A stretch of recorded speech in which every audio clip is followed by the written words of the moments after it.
아, 제가 즐겨봤던 그 TV 프로 중에 도시어부라는 프로그램이 있습니다.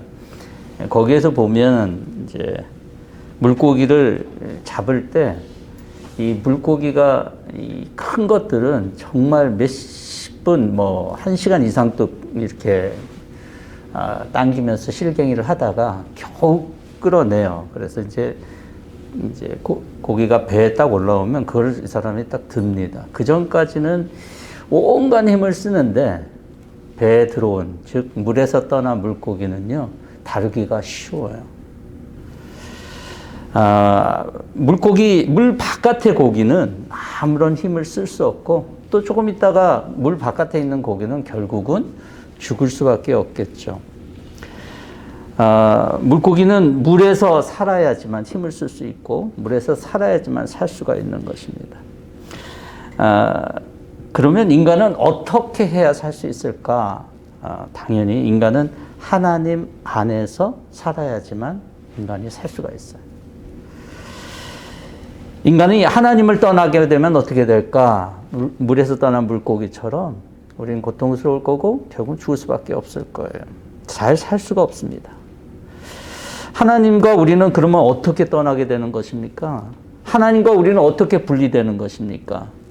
이사야서 59장에 보면 여호와의 손이 짧아 구원치 못하심이 아니고 귀가 둔하여 듣지 못하심이 아니요 오직 너희 죄악이 너희와 너희 하나님 사이를 갈라놓았다라고 말하고 있어요.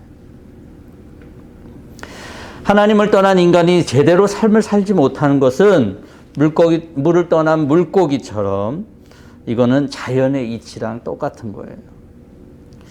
그것이 개인이든 가정이든 나라든 모두가 마찬가지입니다. 노벨 문학상 1970년도 노벨 문학상을 받았던 솔제니친이라고 하는 러시아 작가가 이렇게 얘기했어요. 자신의 나라에 대해서 생각하면서 우리의 불행은 하나님을 잃어버린 결과이다. 사람들이 교회의 문을 닫으니 하나님께서 하늘의 축복의 문을 닫으신 것이다 라고 말했습니다. 원래 러시아는 988년도에 블라디미르 황제가 그리스도를 영접한 후에 기독교 국가가 됐어요. 근데 어떻게 됐습니까? 러시아 혁명 이후 하나님을 떠났어요. 기독교를 말살했어요. 그 결과는 우리가 잘 알고 있는 거예요. 하나님을 떠난 개인이나 가정, 국가는 결코 잘 살 수가 없습니다. 성경은 하나님을 떠난 인생의 결과에 대해서 창세기 처음부터 에덴 동산에서부터 기록을 하고 있어요. 하나님을 떠난 아담과 하와의 삶은 수고와 슬픔이었고 죽음을 기다릴 수밖에 없는 그런 인생이 돼서 이 에덴이라고 하는 뜻이 기쁨이라고 하는 뜻이거든요. 근데 그 동산에서 쫓겨날 수밖에 없는 거예요. 그러니까 삶의 기쁨이 없어요. 수많은 인생들이 하나님을 떠났지만 결코 잘 사는 인생은 없습니다. 이렇게 하나님을 떠나서 고통을 당할 때 이스라엘 백성들이 하는 말이 있어요. 왜 하나님 우리를 떠났냐고 그렇게 얘기를 해요. 하지만 하나님을 떠난 것이 아니라 저들의 죄로 하나님과 단절됐다라고 하나님은 늘 얘기했어요.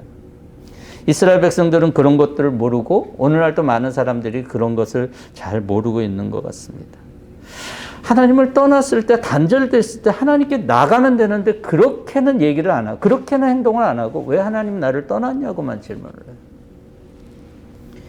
오늘 본문에서 블레셋 사람들이 벳세메스로 암소를 수레에 매서 법궤를 보냅니다.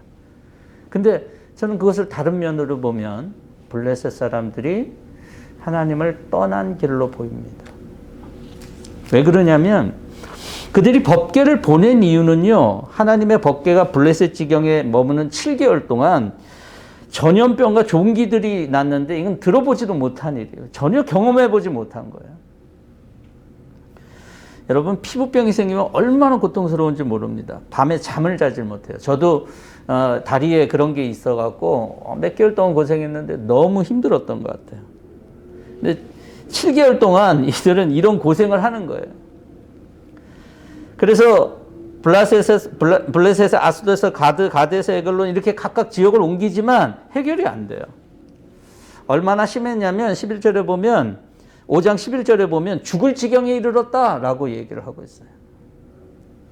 그러면서 저들은 생각했던 것 같습니다. 애굽의 재앙에 대해서. 여러분, 이런 일을 통해서 하나님이 어떤 분인지 저들은 알게 됐어요. 다곤 신전의 일도 그렇고 이런 전염병도 그렇고 종기도 그렇고. 하나님의 괴가 믿지 않는 사람들에게 임할 때 나타나는 것은 심판이거든요. 여러분, 종말하지만 믿는 사람들한테 종말이 무슨 의미가 있습니까? 그거는 정말로 좋은 일이고 축복이잖아요. 근데 믿지 않는 사람들한테는 심판이니까 그게 그렇게 두렵고 떨리는 일이잖아요. 그래서 그걸 뭐 저주라고도 얘기할 수 있을 거예요. 하나님을 인정하지 않는 이 세상의 신의 상징인 다곤이 진짜 살아계신 하나님의 궤 앞에 아무런 힘을 쓰지 못하는 나무 조각으로 저들을 구원하지 못하는 존재로 그냥 띵이에요. 띵인 것으로 그렇게 됐어요. 그런데 그 하나님의 능력이 나타난 이 하나님의 궤 때문에 못 살겠다는 거잖아요. 그리고 떠나보낸 거잖아요. 그러니까 저들이 암소를 떠나보낸 그 베세메스의 길은요, 하나님을 떠난 그런 결정이다라고 할 수 있어요. 저들이 하나님을 알 수 있는 기회에 저들은 하나님의 길을 떠나보냈습니다. 블레셋 사람들은 당연히 하나님을 잘 모르잖아요. 그렇지만 그거는 알게 됐어요. 아, 다곤보다는 훨씬 강한 분이구나. 비교할 수 없는 분이구나. 그건 알게 됐어요. 그렇다면 그들이 두 가지 결정을 할 수 있을 거예요. 이렇게 하나님을 떠나보내는 거 말고, 아, 이 놀라운 하나님이라면 우리가 어떻게 하나님을 섬길까? 예배할까? 할 수 있지 않겠어요? 그들이 살 길로 하나님의 궤를 보내는 것이 아니라, 보낼 땐 보내더라도 이제는 하나님을 섬길 수 있는 길이 뭘까를 생각할 수 있지 않겠어요? 그런데 그렇게 하지 않았다는 거예요. 이방 사람이니까. 여러분, 이방 사람이지만 기생 라합은 어떻게 했어요? 하나님의 그 두려운 소문을 듣고 하나님께로, 이스라엘 백성에게로 그렇게 향했잖아요. 이 당시 이 사무엘이 어렸을 때고 엘리 제사장이 있을 때는 우리가 지난주 그 전주에도 이렇게 같이 봤지만 룻기랑 비슷한 시기적인 배경을 가져요. 모압 여인이었던 룻도 이방인이었어요. 그렇지만 그들은 그 모압 여인은 자기의 신인 그 모습을 버리고 어머님의 하나님, 나의 하나님 그러고 쫓았잖아요. 이방인이라서 그럴 건 아니에요. 하나님은 이스라엘의 백성만의 하나님이 아니에요. 하나님을 부른 모든 민족의 하나님이에요. 이스라엘 백성들이 가교가 됐을 뿐이지 온 세상의 하나님이시거든요. 지금 블레셋에서 일어나고 있는 일들은 하나님의 살아있는 증거들이었어요. 저들이 듣도 보지 못했던 그 신이 있는데 그 신이 능력이 자기네들 다곤하고는 전혀 차원이 다른 거예요. 그렇다면 하나님을 왜 선택하지 않고 하나님을 보냈을까? 저는 성경이 이런 부분을 볼 때마다 하나님은 오시지만 인간은 여전히 하나님을 밀쳐내는구나. 블레셋 사람들은 자신의 삶의 천국 같은 기회를 지금 버린 것입니다. 저들이 보내는데 사실은 몰라서 보냈을까라고 생각할 때 그렇진 않은 것 같아요. 2절에 보면 어떻게 이 법궤를 보내야 되는지를 여러 사람들이 의논해서 이렇게 보내야 돼요 라고 하는 것들을 알았거든요. 충분히 알 수 있었어요. 여러분, 이와 비슷한 사건이 신약 성경에도 있습니다. 마가복음 5장에 보면 군대 귀신 들린 자가 있었어요. 근데 그 귀신이 와서 예수님께 자기를 멸하지 말라 그러니까 어디로 갔습니까? 돼지떼로 갔어요. 근데 그 돼지떼가 놀라갖고 물에 빠져서 drown되잖아요. 다 빠져 죽잖아요. 근데 그 다음이 문제예요. 마을 사람들이 돼지떼가 다 죽는 것을 보고 예수님이 얼마나 놀라운 분이신지 경배하며 정말 주님은 주님이시군요. 이런 게 아니라 예수님한테 떠나주세요. 떠나달라고 그렇게 얘기를 해요. 저들이 현실적인 손실 앞에 망연자실하면서 자기네 다른 것도 잊을까봐, 잃어버릴까봐 떠나달라고 얘기해요. 예수님이 저들에게는 재수없는 존재였어요. 예수님이 떠나야 될 존재였어요. 근데 그때 아이러니하게도 이 세상의 길이고 진리고 생명이신 예수님을 얻은 사람은 누구였냐면 그 군대 귀신 들린 자 한 사람이었어요. 왜 하나님을 버리고 예수님 떠나기를 원할까요? 성경에 욥은 그렇게 얘기합니다. 저들은 하나님을 떠난 악한 자들. 욥은 그렇게 얘기해요. 악한 자들은 자기들을 그냥 좀 내버려두라고 하나님에게 불평한다. 이렇게 살면 되지 하나님의 뜻을 알 필요가 무엇이냐라고 한다라고 욥기 21장 14절에서 얘기하고 있어요. 또한 저들의 삶의 불편함 때문에,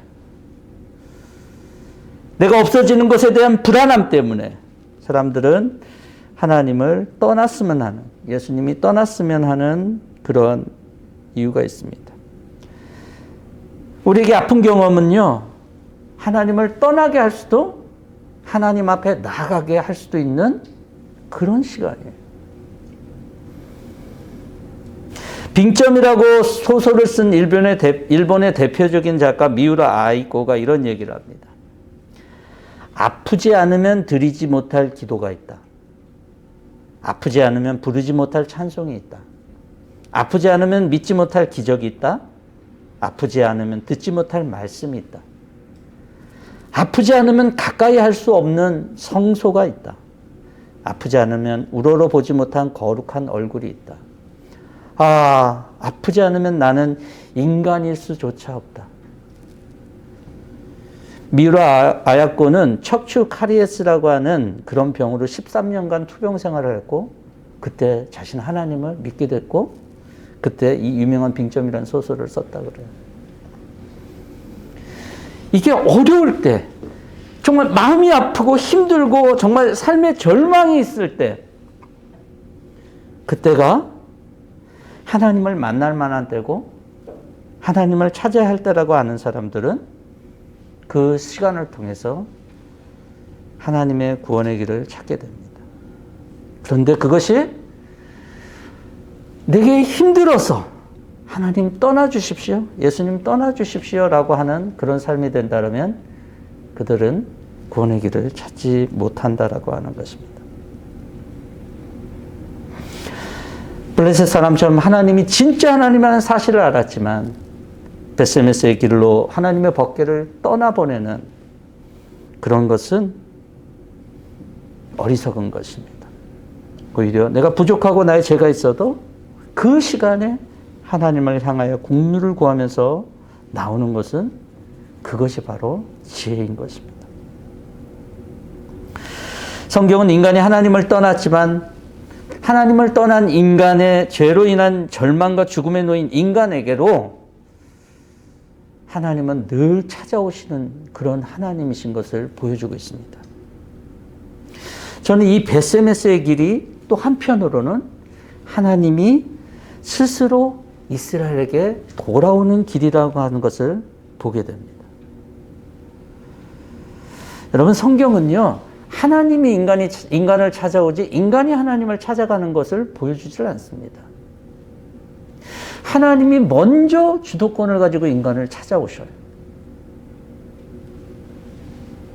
블레셋에게 법궤를 빼앗겼던 이스라엘 백성들이 아무런 조치를 취하지 않습니다. 법궤를 빼앗겼는데. 물론 블레셋이 너무 강하기 때문에 그럴 수도 있지만 꼭 그런 것만은 아니에요. 왜냐하면 여러분, 사울이 죽었을 때 길르앗 야베스 사람들이 죽기를 각오하고 사울의 시체를 갖고 와요. 그래서 그것이 길르앗 야베스의 그런 어떤 이점이 됩니다. 근데 사울의 시체와 하나님의 법궤는 비교할 수가 없어요. 그런데도 저들이 아무런 액션을 취하지 않습니다. 근데 그 하나님의 궤가 하나님이 있던 그 자리에 오게 하는 것은 누가 하느냐면 하나님 스스로가 하시는 거예요.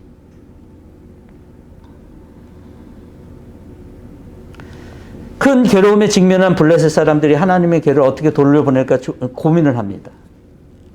지혜를 모으죠. 새수레를 만들고 한 번도 멍에를 메어본 일이 없는 어미 암소 2마리를 그렇게 매서 하나님의 법궤를 자기네들이 준비한 그러한 제물과 함께 보내자, 이렇게 됐어요.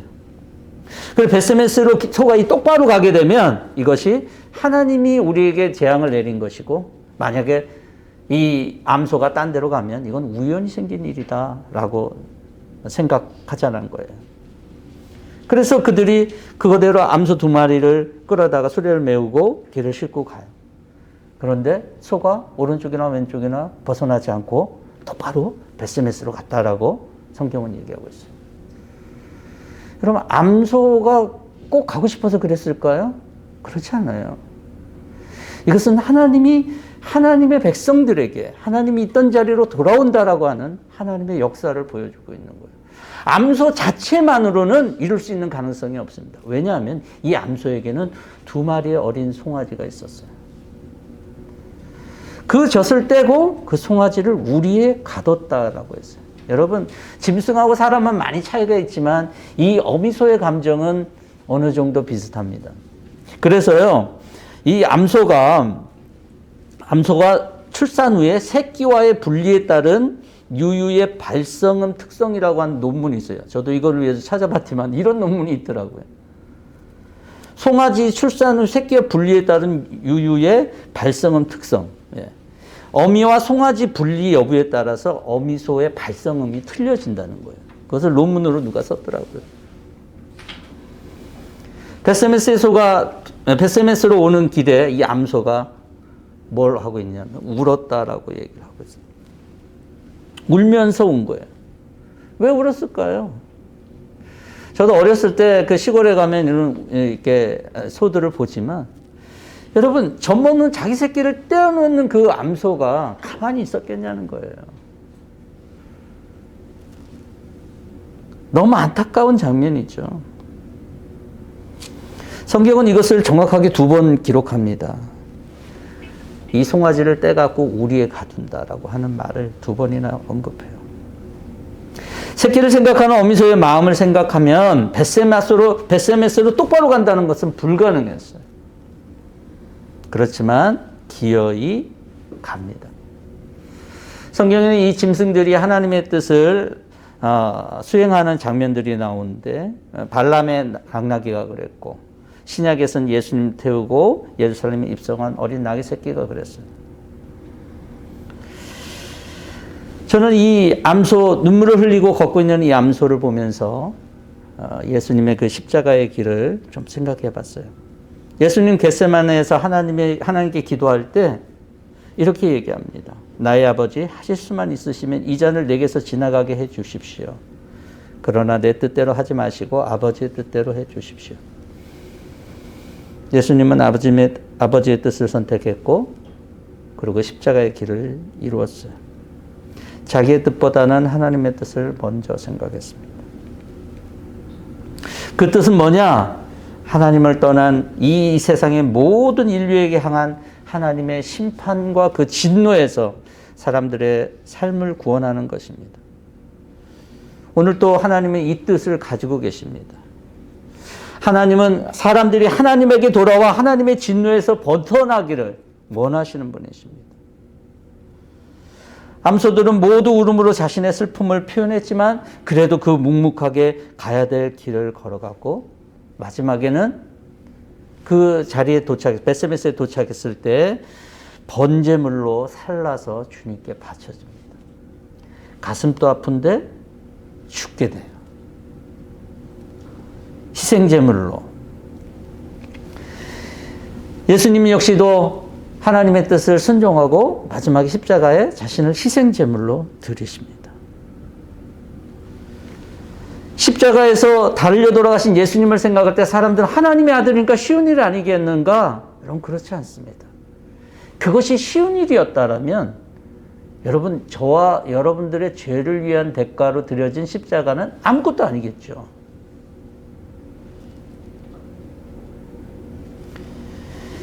이 세상에 하나님을 믿는 믿음의 길을 걸어가고자 하는 사람들에게 예수님은 당신이 대신 짐을 지시고 그 십자가의 길을 가십니다. 십자가에서 희생하셨어요. 그리고 구원을 이루고 하나님의 뜻을 이루십니다. 베스메스의 암소가 그 길을 묵묵히 걸어가고 자신을 희생하고 하나님의 뜻을 이루었던 것처럼 저와 여러분들을 향한 하나님의 뜻과 하나님의 계획을 의심하지 마시길 바랍니다. 하나님은 어떤 희생과 어떤 피눈물이 나도 저와 여러분들을 향한 하나님의 뜻을 이루시는 분이시기 때문에. 전 여기에서 보면 암소가 한 마리가 아니라 두 마리인 것을 또 한번 보게 됩니다. 그러면서 마태복음에 있는 내 멍에는 쉬운 멍에다라고 예수님이 내 멍에를 매라고 초청하는 것을 보게 돼요. 이 멍에는요, 그 당시에 멍에는 이 엄마 소가 자기 자녀들과 같이 밭을 갈 때 쓰는 그런 멍에를 얘기해요. 그러면서 주님께서 우리에게 초청한 말씀이 생각납니다. 누구든지 나를 따라오려거든 자기를 부인하고 자기 십자가를 지고 나를 따를 것이니라. 주님을 쫓아가는데 주님은 제자들에게 야, 내가 가야 될 길은 십자가의 길이야. 그리고 너가 따라오기를 원해. 오늘도 죄악에 빠진 하나님을 잃어버린 사람들을 위해서 하나님의 말씀이 담겨있는 궤를 옮기기 위한 암소와 같이 십자가의 길을 묵묵히 걸어가는 주님과 함께 멍에를 메고 가는 그런 사람들이 존재합니다. 예수님은 도살장으로 끌려가는 양처럼 아무 말 없이 힘들고 어려운 고난의 길을 십자가의 길을 걸어가셨습니다. 예수님은 넓고 평안한 길을 추구한 것이 아니라 좁고 협착한 길, 그 길을 걸어가셨고 그 제자들에게 얘네들이 나를 따라온다라면은 좁지만 고난의 길이지만 따라오라라고 하는 거예요. 여러분, 우리가 이 길을 생각하지 않는다라면 기독교는 늘 기복신앙, 복만 추구하는 신앙이 되기가 쉽습니다. 그리고 기독교의 은혜는 값싼 은혜가 되기가 쉽습니다. 그런데 기복이 아니라, 값싼 은혜가 아니라 그것이 얼마나 값지고 가장 최고의 가치를 위해서 살아가는 삶이 무엇인지를 고민하는 사람들에게 하나님의 있어야 할 자리로 돌아가게 하는 그 일들에 동참하게 된다라고 하는 거예요. 하나님과 인간 사이의 관계가 회복하게 하는 그런 일들에 자신의 삶을 드린다는 거예요. 예수님이 그랬고 이제는 제자들이 또 우리가 그 길을 걸어가야 될 것입니다. 그 길은 때론 마음이 아픈 길일 수도 있고 그 길은 때론 희생일 수도 있어요. 큰 희생일 수도 있어요. 그렇지만 위로는 하늘의 하나님으로 하늘의 하나님이 하나님으로 인정되는 길이고 또 인간들에게는 하나님과의 관계가 회복되는 그런 길일 것입니다. 저는 우리 뿌리 깊은 교회 공동체 모두가 이 길을 걸어갈 수 있기를 바랍니다. 그래서 우리 모두가 하나님께 영광 돌리는 귀한 한 부분 될 수 있기를 주의 이름으로 축원합니다. 기도하겠습니다. 사랑하는 주님, 하나님은 이 땅에 하나님을 나타내시는 살아계시는 하나님이신 줄 믿습니다. 때로는 우리가 무지해서 하나님이 하신 일을 보지 못하는 자들이 되지 않게 하시고 하나님이 하나님 되심을 나타낼 때 불안에 떠는 블레셋 사람들처럼 주님을 멀리하지 않게 하여 주시옵소서. 오히려 하나님을 향하여 엎드리게 하시고 하나님을 더 믿게 하는 은혜가 있기를 원합니다. 주님은 인생의 도움 없이 스스로 일을 행하시는 분이신 줄 믿습니다. 암소와 같은 미물도 하나님의 뜻을 위하여 사용하시는 분이신 줄 믿습니다. 하지만 주님은 당신의 아들 예수 그리스도를 통하여 우리를 구원하신 사랑의 하나님이신 줄 믿습니다. 이 큰 은혜를 생각하면 예수님이 제자들에게 말씀하신 것처럼 오늘도 우리가 십자가의 길을 걸어가는 주님의 제자들이 되기를 원합니다. 오늘도 우리의 삶이 주님의 제자임을 잊지 않게 하시고 다시 생각나게 하시어 멈추었던 길, 주저했던 길, 좌로우로 치우쳤던 길을 다시 똑바로 걷게 하시어 주님의 영광의 길을 걷게 하시기를 원합니다. 우리 모두의 삶이 주님의 영광을 위하여 완전히 드려지는 그런 삶이 될 수 있도록 주님 인도하여 주시옵소서. 예수님의 이름으로 기도하옵나이다. 아멘.